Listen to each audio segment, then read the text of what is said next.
Today we're going to talk about Breatharianism, but we're going to talk about the mind, body, and the earth.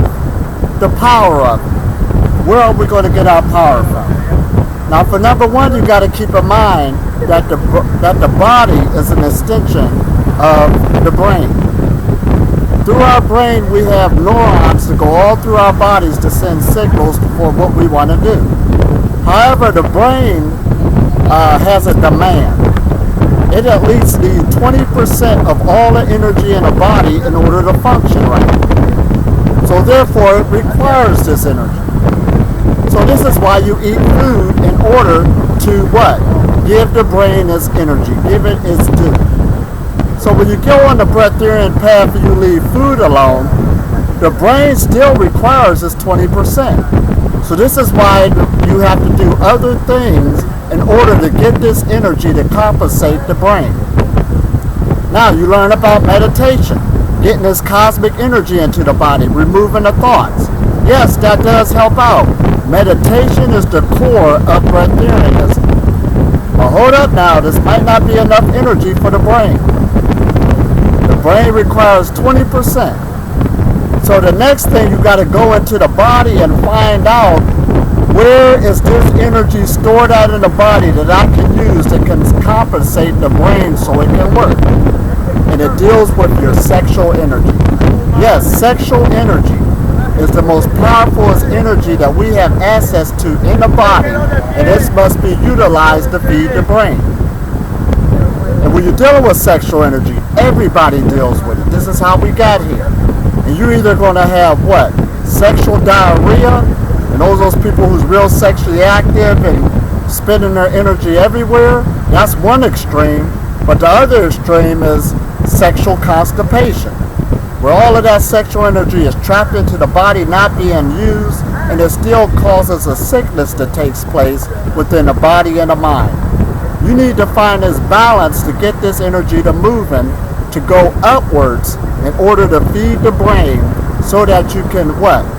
Leave foods alone altogether, but get this energy from other sources.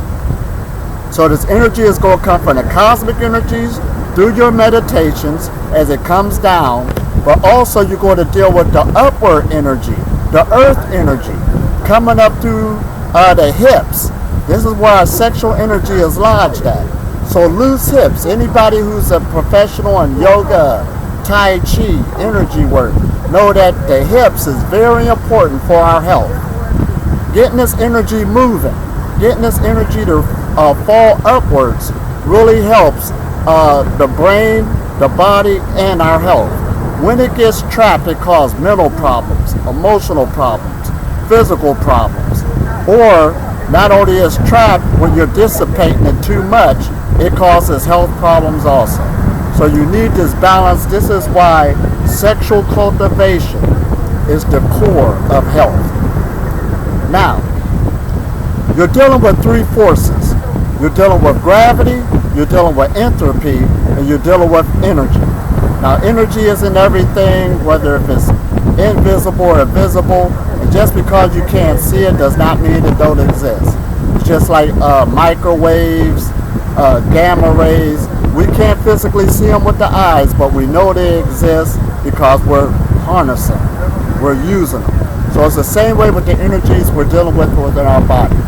Now we go to the energy of the earth. As you're walking, just to give you an example, when your foot is in the air and then it goes down, your foot is under the laws of gravity, this force.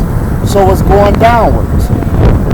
As soon as your foot touches the ground, it pushed the ground or the earth, but the earth also pushed the force back up. And this force has now went into the force of energy.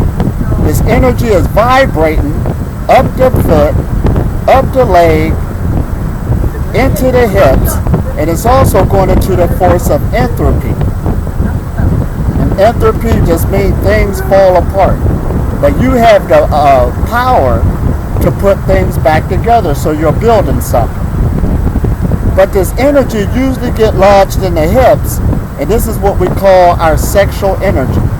One of your main and your most powerful muscles in the body is your psoas muscle. It's spelled P-S-O-A-S. You can go look it up, do your research on it. To loosen up this muscle that's in the hips, there's a massive amount of energy that get trapped here every day through our movement, through our walk. Because dealing with energy cultivation, the two things that you use that will be your main focus is meditation and also movement. Even when you do the asanas, the different positions in yoga, you're going into different moves to get that energy to move.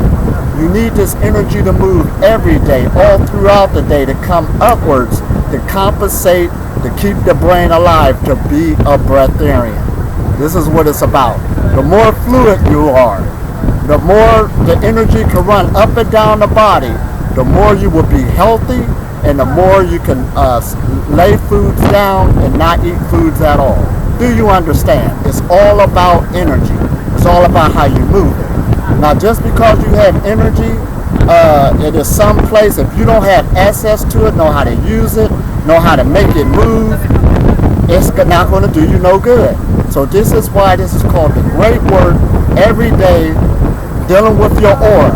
Now, everything gives off electromagnetism. Our bodies give off electromagnetism. Everything you put in your body, your thought process, brings out the energies on your body. It's up to you to work on your aura every day, all throughout the day. So you start loosening up your diet, because anything you eat becomes part of your aura. You understand? So, but when you start loosening up these energies, utilizing the different energies in your body, getting them moving, they know where to go because the body has a body intelligence. You understand?